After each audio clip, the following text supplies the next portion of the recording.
So starting from question number 4 here. So a ball is projected A with a velocity 20 meter per second and angle 60 degree in the horizontal direction at the highest point B of the path of the velocity will be. So this is the diagram here. So at the highest point of the projectile, the vertical component becomes 0.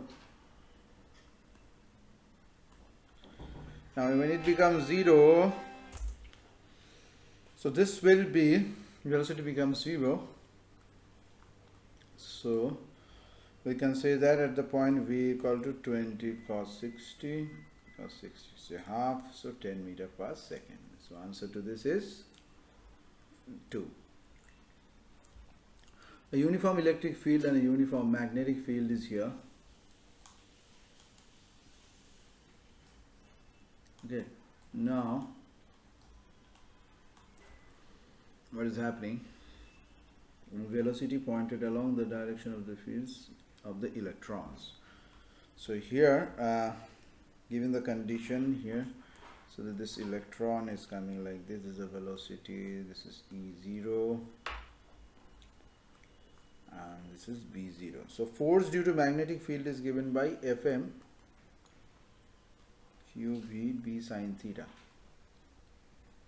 So theta equal to 0, so Fm is also 0. So due to electric field, Fe equal to this. So Fe equal to, here Fe equal to minus this thing. So as a result of that, force due to electric field will be opposite to the direction of motion, hence speed will fall.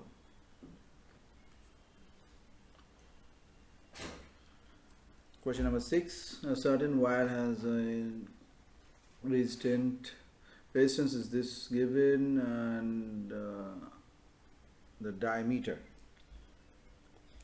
So R equal to pi A, and A equal to pi d square by 4.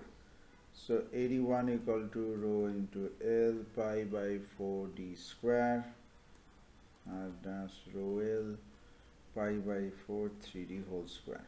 Okay, so R dash equal to R by 9, 81 by 9, that is, answer is 9, so option number 4.